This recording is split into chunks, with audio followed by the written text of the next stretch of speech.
Alright guys, we got these fenders all scuffed up. They're on the stand, they're wiped down. The reason I had that other table set up over there was just so I could have each one of them setting flat to work on them instead of trying to scuff them on this stand. Since this is the inside of the fender, I'm not going to repaper that stand. I'm not worried about getting any dust in them. I've blown it off. I just want to get color and a little one coat of clear on the inside and that sealer first. So that's all ready to go. Showed you step one. Next thing we're going to do,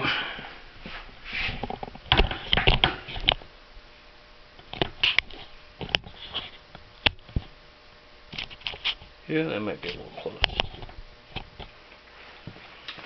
We got the sealer mixed up. This is a 4-to-1 product. 4-to-1 actually. I'm probably going to mix about 8 ounces of sealer here. Maybe a little bit. Yeah, I'm going to go 8 because by the time I put my other 2 parts in there, I'll have 12 ounces. So that should be enough to do the inside of that.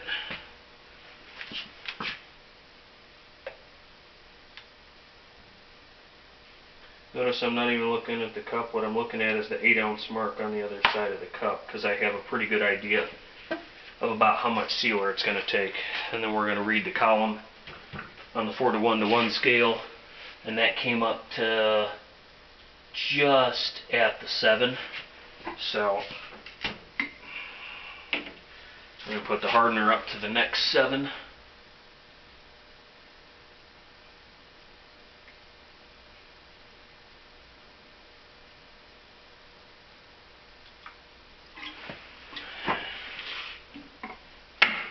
And we're going to use, this is Montana reducer.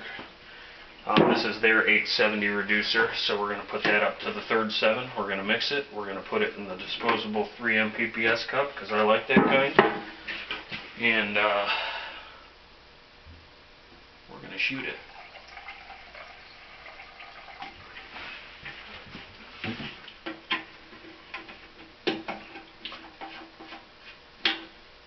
I already have my base coat for my ground coat in that cup there. That was some older Metalux base coat. Another sort of dark metallic-y red color. We're going to use that so I don't waste what Victory Red base coat I have left, which is the color of the truck. So we're going to get this stirred up. Try and get a couple videos up for you guys today. And I'm thinking we're going to make the first video kind of a how to prep your fenders for cutting them in on the inside, and then we'll do maybe a base and clear on those as a separate video, so maybe 2 vids today. I'm not sure exactly how I'm going to cut this up, but maybe I'll slam it all together. Maybe you guys will get a 40-minute video.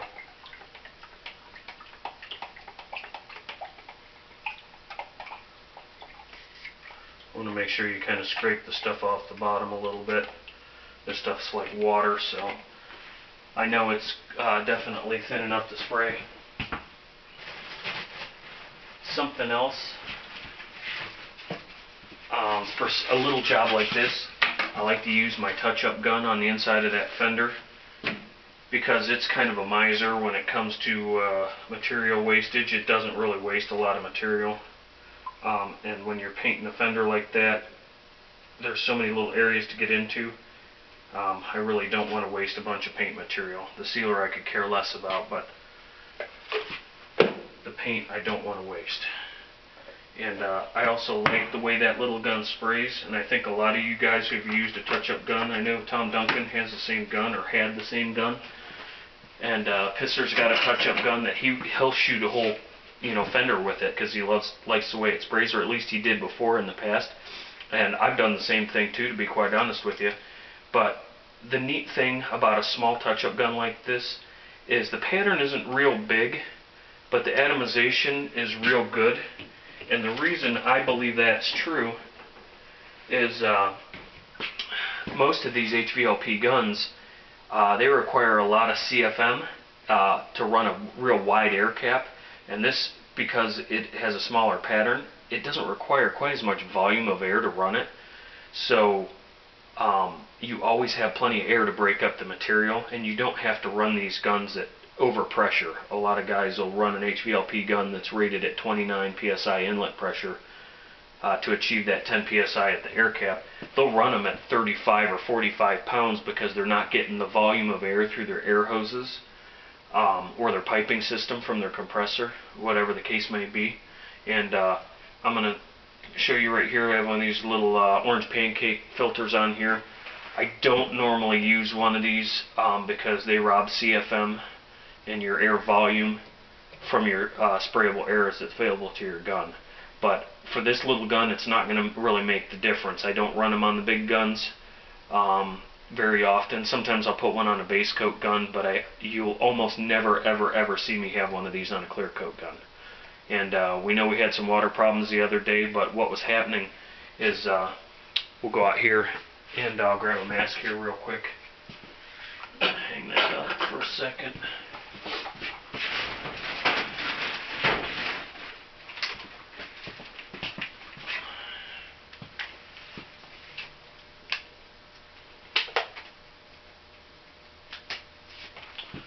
Alright, let's mosey on up here and we'll talk a little bit more about this gun and the water problems that I was having.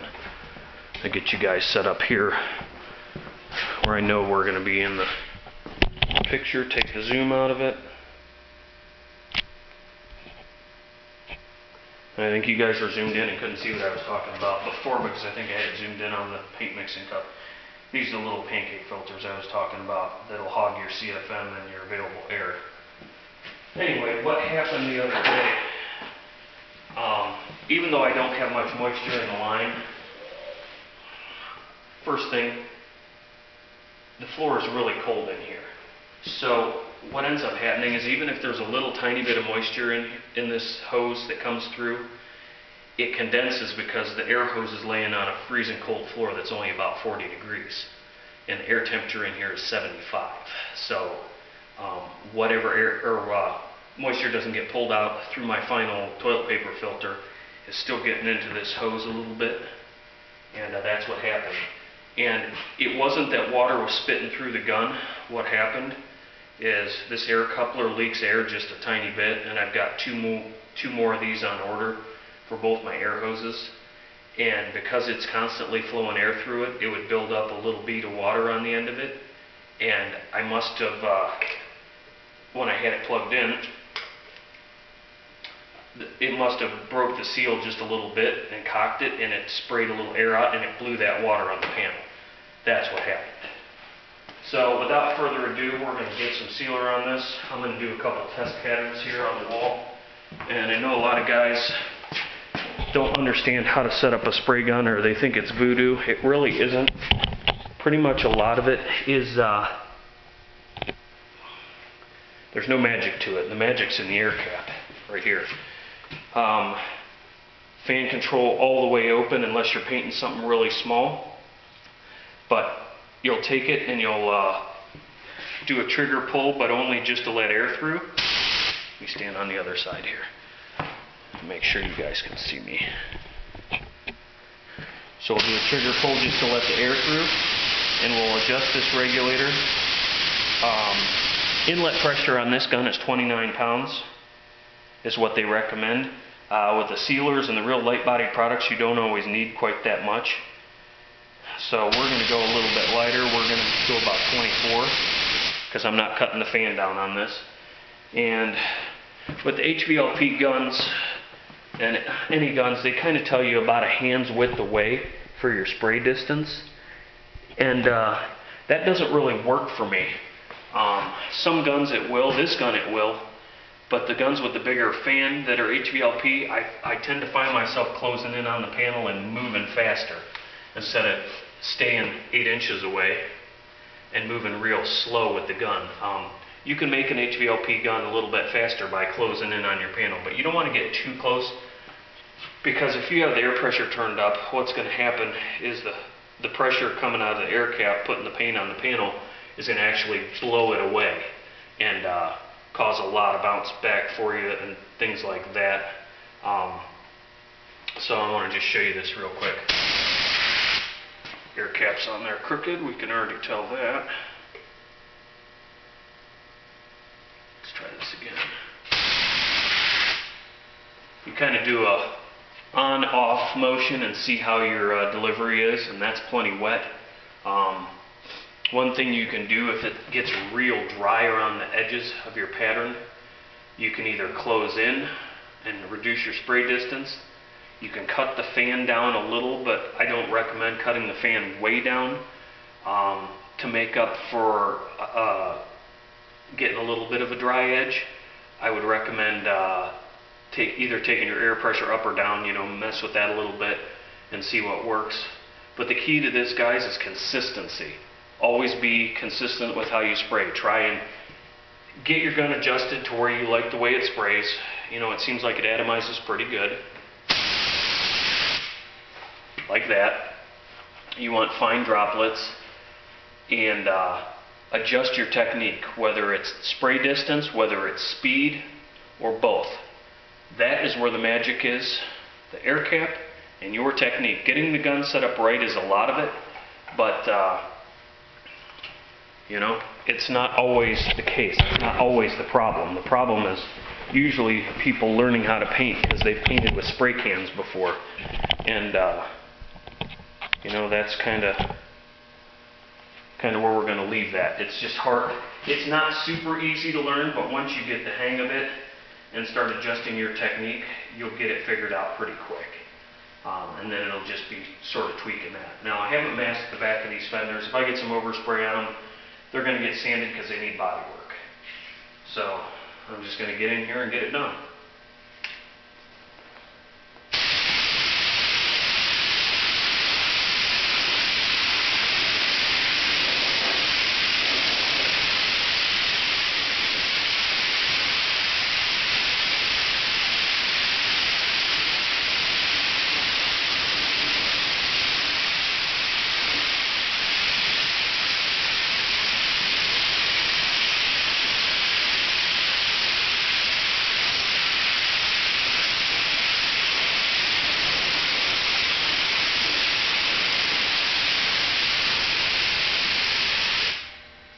Notice I stopped for a second and checked my air pressure. I'm going to lower it a little bit because it's bouncing off the panel pretty good.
delay there.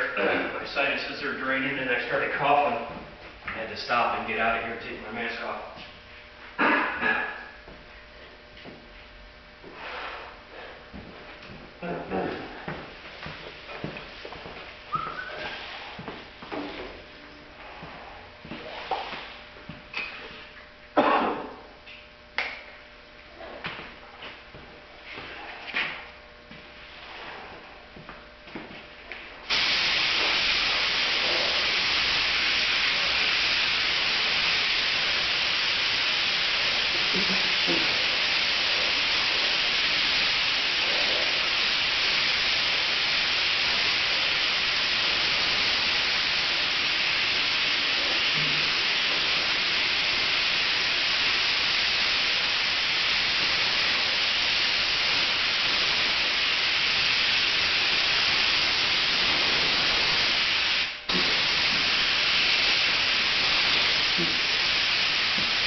I got a little carried away mixing the sealer. I got a ton of sealer left. So you guys got to see that, and I'm going to get the exhaust going, and I'll be right back.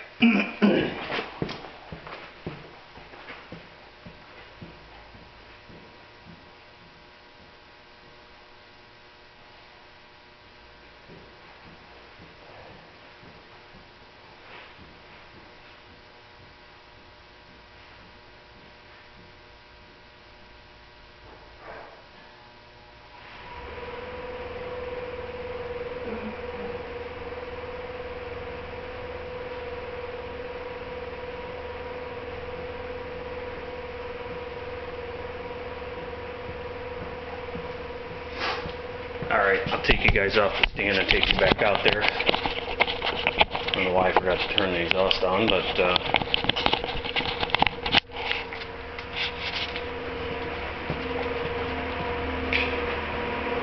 there you go.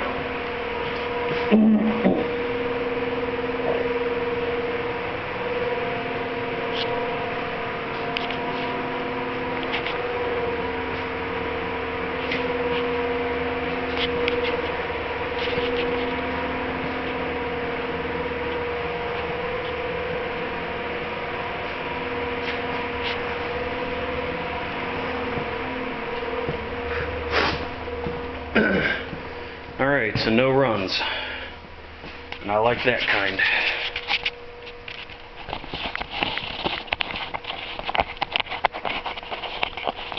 So we're going to let that flash off.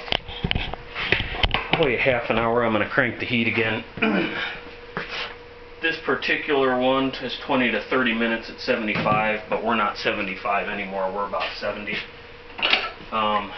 The pot life on this sealer is pretty good. It's like 6 hours. So in case I come across something else today, I'm not going to dump this into my waste just yet. I am going to clean the gun though. I have caps for that, so I can cap that off.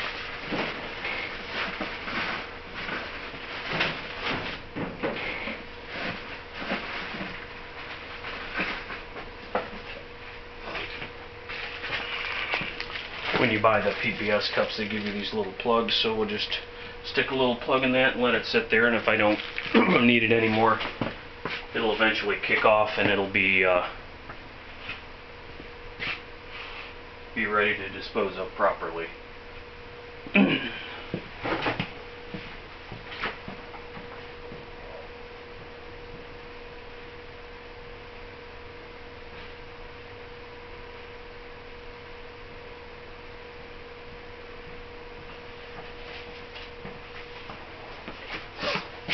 Alright, so we're going to get this gun cleaned up here.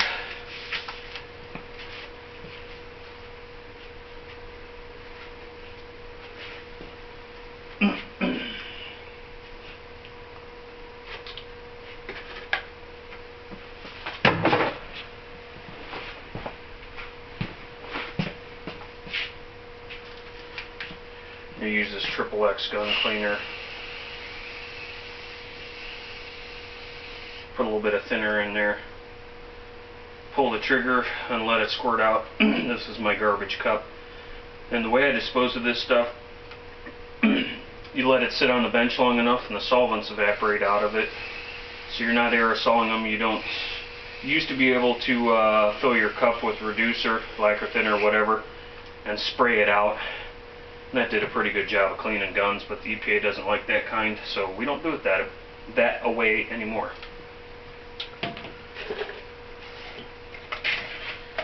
I have this thing with a bunch of different reducer in it, just waste thinner, and basically you got these different bottle brushes.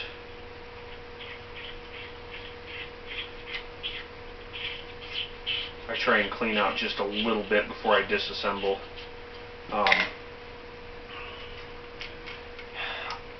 I go back and forth with taking a gun apart or not taking it apart, and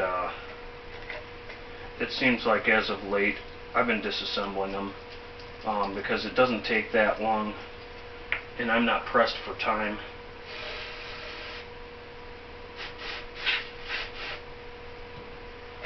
So I just started doing that again. I used to always break them down, and I never ever had any dried paint problems in it. But a couple years ago I started just the rinse method, which if you have a good thinner, it'll work.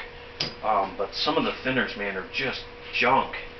Newer lacquer thinners, unless you can find some virgin solvent that's not full of alcohol and stuff like that.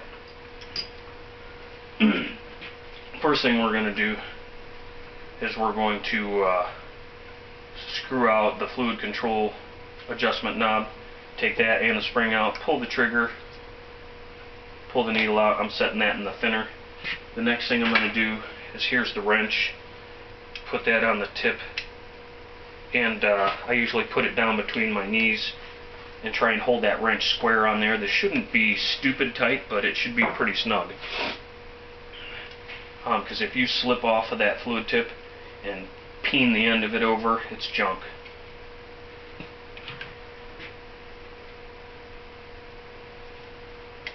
So we're going to take a little bottle brush and stick down in the inside of the fluid tip, get that scrubbed around, scrub out the top here. Then I use the spray thinner. You can get a little squirty bottle and put your reducer or your gun cleaner in it. Kind of take a peek down in there and make sure it looks clean. There are 3 little holes inside this particular fluid nozzle, aside from the main one. You can see. Don't ever stick anything metal in there. Take a toothpick, or this is a plastic one, and just make sure there's no crap in there, because that's where the air comes out of this particular nozzle. And if those are plugged up, your gun is not going to spray optimally for sure. So those things are clean. Now we're going to take the gun, and this particular gun, the air cap is sort of part of the fluid nozzle. There's really no magic to this gun. It's a little different than most. Take the bottle brush, scrub around in there, dip your brush in thinner, gun cleaner, whatever you want to call it.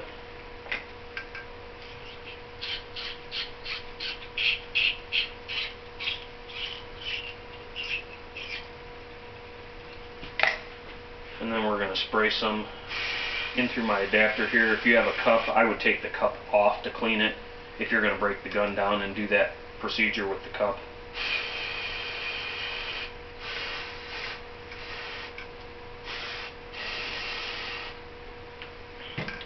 I gotta grab a clean white ball. Hang on.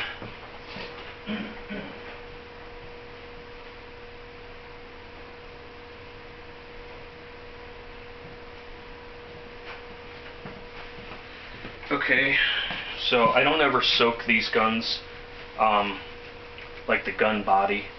I always try and make sure they're clean. You can soak them, but you want to be very careful. If you're going to soak one, try and not immerse this packing seal. See where I'm pulling the trigger and that little lever's getting depressed? Don't immerse that in any solvent for any short or long period of time. And that packing right there, that one will also, the seals will swell up and it'll mess them up. So this is pretty much how I clean my gun. You know, I had sprayed the body of the gun with a little thinner, and I wipe it off every time I use it.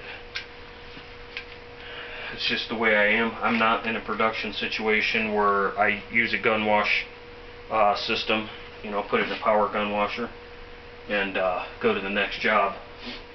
I just don't have that situation. The other thing you want to do, this is spray gun lube. It's not full of silicones and things like that. It's specifically made for spray guns. This is the Velvethamma brand. There's several brands. I've had this for 10 years and that's all I've used out of it, is about an inch. You've got this little area right here on the needle. Put a drop on that.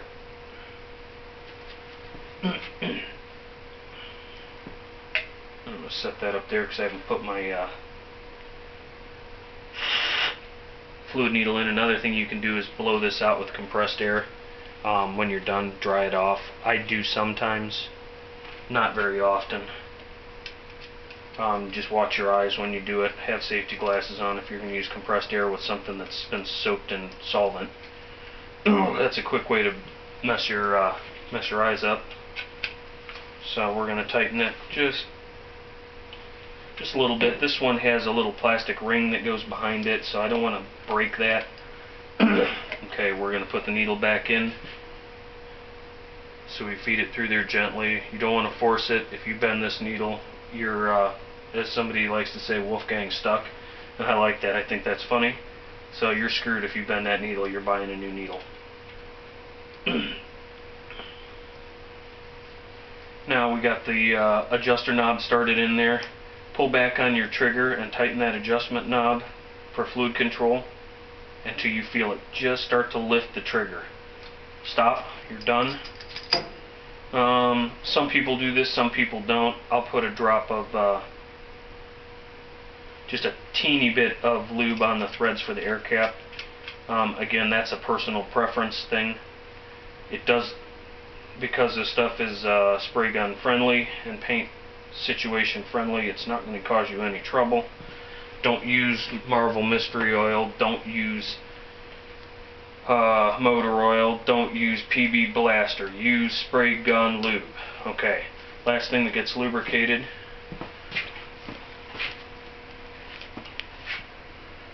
is right where my finger is, that little packing where the needle goes through, so we're going to put a drop on there. Sometimes it's not a lot of space in there, so you have to pull the trigger back. Other guns, like my SATA, you actually have to put the lube on the needle because you can't get to it. There's actually a cover over that packing. So I'll pull that a couple of times, and that is done. That's how we do it. That's how I do it, at least. So I'm going to cut this off for you guys. It's long. This is the video set number 1. Later, guys.